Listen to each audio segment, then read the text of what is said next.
Hello everyone, welcome to my new lecture. तो यह lecture BSc first year वाले लोग के लिए लिया जा रहा है, ठीक है।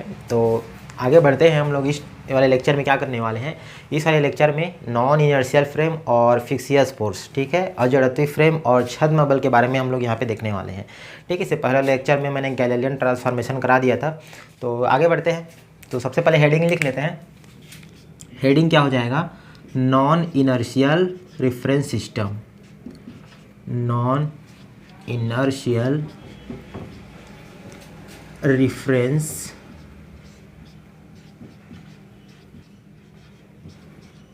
frames and फिक्सियस force. फिक्सियस फोर्स, ठीक है। तो हिंदी में क्या हो जाएगा, अजड़त्वीय निर्देश फ्रेम और छद्म बल। इसको छद्म बल बोलते हैं, ठीक है, छद्म बल। तो देखो क्या होता है, तो नॉन इनर्शियल रेफरेंस सिस्टम क्या होता है मैंने पहले भी बता चुका है इसका परिभाषा, ठीक है। तो वे सभी फ्रेम जिनमें न्यूटन के नियम लागू नहीं होते क्या कहलाते हैं, अजड़त्वीय निर्देश फ्रेम या फिर नॉन इनर्शियल रेफरेंस सिस्टम, ठीक है। तो वैसे कौन से फ्रेम होते हैं जिनमें न्यूटन का नियम लागू नहीं होता, तो जो घूर्णी फ्रेम होते हैं, जो घूर्णी गति करते हैं वैसा फ्रेम, या फिर जो त्वरित गति करते हैं फ्रेम, वो फ्रेम क्या कहलाते हैं, नॉन इनर्शियल रेफरेंस सिस्टम। जैसे कि अपना पृथ्वी, ठीक है, वो क्या कर रहे हैं, सूर्य के चारों चक्कर लगा रहा है, प्लस अपने एक्सिस पर भी रोटेट कर रहा है, तो वो घूर्णी गति कर रहा है। तो घूर्णी गति कर रहा है तो हम लोग पृथ्वी क्या बोल सकते हैं, एक अजड़त्वीय निर्देश फ्रेम बोल सकते हैं, ठीक है। दो प्रकार की कंडीशन होना चाहिए, जिनमें न्यूटन का नियम लागू नहीं होता या फिर वो त्वरित गति कर रहा हो, त्वरित गति कर रहा हो, या घूर्णी गति कर रहा हो, घूर्णी गति कर रहा हो, तो वैसे फ्रेम को हम लोग नॉन इनर्शियल फ्रेम में लेते हैं, ठीक है। एक्सीलरेटेड मोशन या फिर रोटेटरी मोशन कर रहा हो, तो वैसे फ्रेम को हम लोग क्या बोलेंगे, नॉन इनर्शियल रेफरेंस सिस्टम, ठीक है। तो ये डेफिनेशन हो गया। इसके बाद छद्म बल को देखते हैं क्या होता है। तो छद्म बल इसी के अंदर में आएगा। मान लेते हैं कोई एक फ्रेम एस है, मान लेते हैं कोई एक फ्रेम एस है, ठीक है। यहाँ पे मान लेते हैं कोई फ्रेम एस है जो कि क्या है, स्थिर रखा हुआ है, स्टेबल है। तो और एक दूसरा फ्रेम लेते हैं एस डैश फ्रेम, जो कि क्या कर रहा है, एस डैश फ्रेम या तो असमान वेग से मतलब असमान त्वरण से गति कर रहा हो, या तो घूर्णी गति कर रहा हो, ऐसे बोल सकते हैं, ठीक है। एस डैश फ्रेम क्या कर रहा है, असमान त्वरित गति से गति कर रहा है या तो फिर घूर्णी गति कर रहा है। तो यहाँ पे मान लो ऑब्जर्वर बैठा है, यहाँ पे भी ऑब्जर्वर बैठा हुआ है। तो इस फ्रेम में यहाँ पे मान लो कोई पॉइंट पी रहेगा, इसमें कोई पार्टिकल है। तो इस वाले फ्रेम में यदि हम देखेंगे तो चूंकि ये स्टेबल है, रखा हुआ है, स्थिर रखा हुआ है, तो ये फ्रेम में कोई कण रहेगा तो वो भी स्टेबल दिखाई देगा। लेकिन ये क्या है, ये त्वरित मतलब ये तो त्वरण कर रहा है, ये मतलब इसके पोजीशन में चेंज हो रहे हैं, वेलोसिटी से मूव कर रहा है ये। तो इसमें जो कण दिखाई देंगे वो भी क्या होगा भाई, वो भी मूव करता रहेगा, है ना, क्योंकि ये मूव कर रहे फ्रेम। तो मान लेते हैं कि यहाँ पे जो कण है उसका त्वरण क्या है, इस एस डैश फ्रेम में -a0 है। चूँकि मोशन मान लो उस डायरेक्शन में मोशन कर रहा है, तो उसके अपोजिट डायरेक्शन में क्या लगेगा, एक्सीलरेशन लगेगा। तो मान लो इधर मूव कर रहा है तो उसका अपोजिट डायरेक्शन में मान लो त्वरण a डैश लग रहा है। तो इस फ्रेम में यदि मैं एस डैश फ्रेम में मैं एक ये बात नोटिस करूं कि यहाँ पे जो ऑब्जर्वर बैठा हुआ है ओ डैश में, ठीक है, ओ डैश में ऑब्जर्वर बैठा हुआ है, तो वो क्या करेगा, इस फ्रेम में जो पॉइंट पी में कोई कण बैठा है तो उसमें एक बल लग रहा है, ऐसा नोटिस करता है। वो बल की दिशा क्या होती है, वो बल की दिशा इस दिशा में होती है, जिस दिशा में डायरेक्शन मतलब जो फ्रेम है वो मूव कर रहा है उसी डायरेक्शन में वो बल का मतलब अनुभव करेगा कि उस डायरेक्शन में एक बल लग रही है, जिसका मान क्या होता है, उसका मान ma0 के बराबर होता है। जहाँ m क्या रहता है, वहाँ पे जो कण है उसका क्या रहता है, मास रहता है, मास ऑफ पार्टिकल।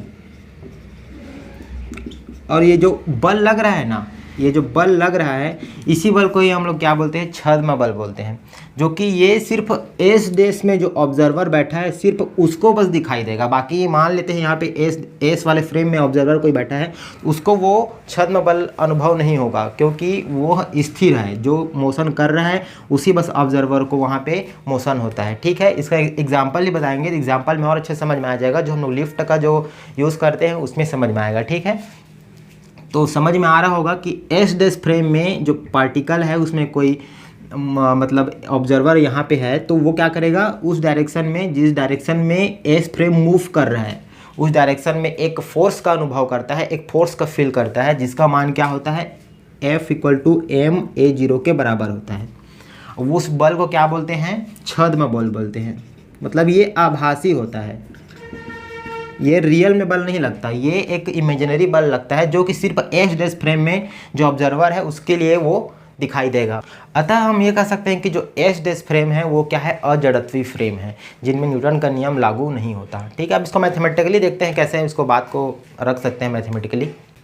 अब यदि मान लेते हैं कि m द्रव्यमान का एक कोई कण है जो कि एस फ्रेम में क्या कर रहा हो, मूव कर रहा है।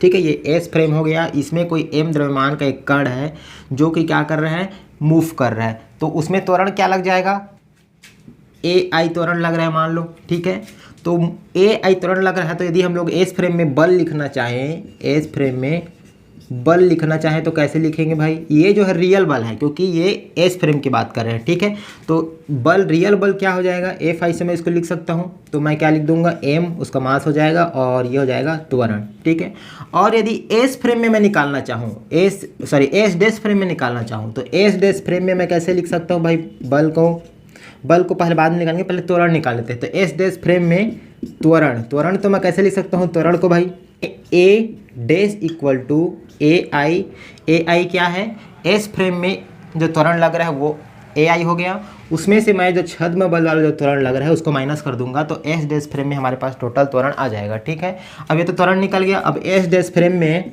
मैं बल लिखना चाहूँ, एस डैश फ्रेम में बल का मान क्या हो जाएगा बताओ, तो त्वरण तो आ गया है, तो एस डैश फ्रेम में बल यहीं पे निकाल देते हैं।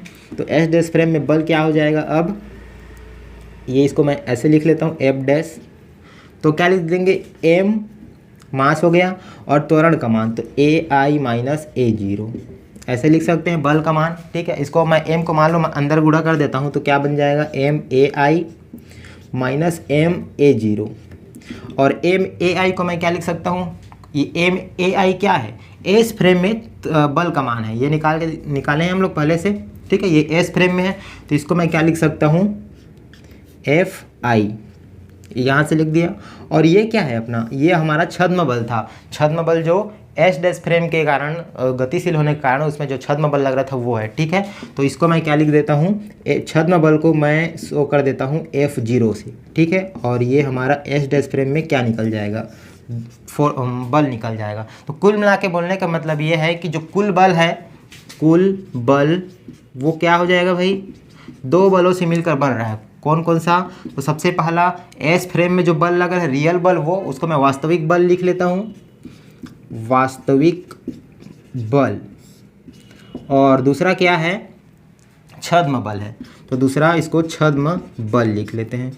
ध्यान रखना छद्म बल हमेशा नेगेटिव रहता है, इसलिए यहाँ पे एक्चुअली में ये कैसा है, Fi + -F0 इस टाइप से है। ठीक है, लेकिन यहाँ पे माइनस सामने आ गया है तो उसको ऐसे लिखे हैं, तो यहाँ पे बीच में प्लस है, तो कुल बल यदि निकालना चाहे तो वो कैसे लिख सकते हैं, वास्तविक बल प्लस छद्म बल।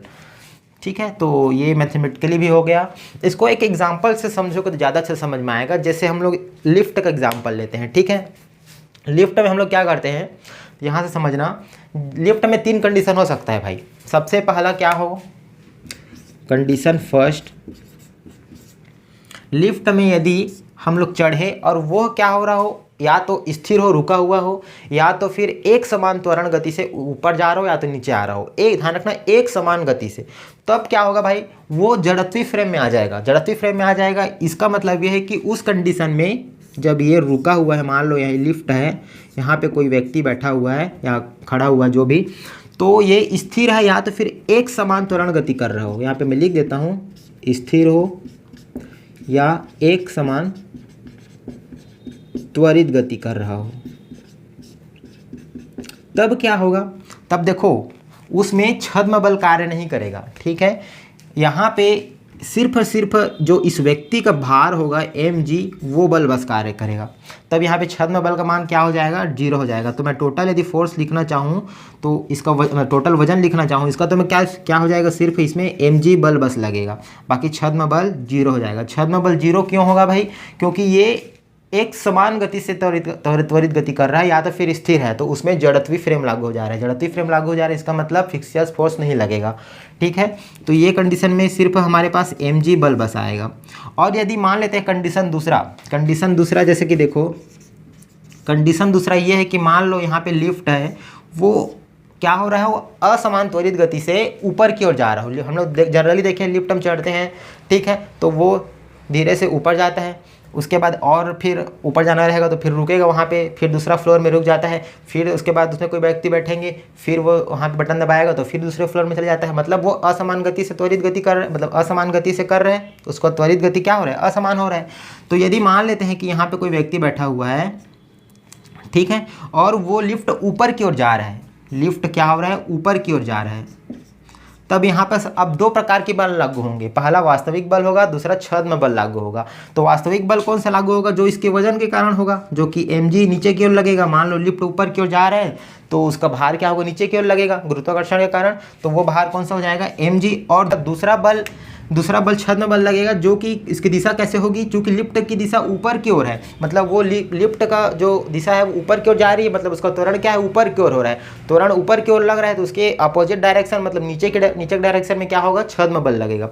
छद्म बल किधर लगेगा? नीचे की ओर लगेगा। मतलब इसे mg में एक और फोर्स जुड़ जाएगा, छद्म बल वाला, ठीक है। तो उसको मैं कैसे लिख सकता हूँ? mg प्लस, तो यहाँ पे लिख देंगे mg प्लस ma क्या है? छद्म बल है।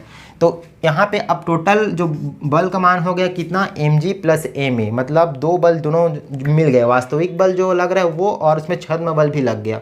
तो इसका मतलब ये है कि जो व्यक्ति का जो भार है mg और उसमें ma और ऐड हो गया, ठीक है, छद्म बल भी ऐड हो गया। इसीलिए हम जब भी कभी भी लिफ्ट में ऊपर जाते हैं ना, तो हमको हमारा वजन क्या लगता है? थोड़ा सा ज़्यादा फील लगता है, क्योंकि उसमें ma बल छद्म बल भी लागू, मतलब उसमें जुड़ जा रहता है। इसीलिए तुम लोग नोटिस भी किए होगे, जब हम लोग ऊपर जाते हैं लिफ्ट में तो हमारा वजन ज़्यादा लगता है। एक तीसरा कंडीशन ये है, जब लिफ्ट क्या हो रहा हो? नीचे आ रहा हो। तो नीचे आ रहा होगा तो क्या होगा भाई? तुम लोग नोटिस किया होगा कि नीचे जब हम लोग आते हैं तो हमारा वजन क्या होता है? थोड़ा सा कम होने लगता है। क्यों?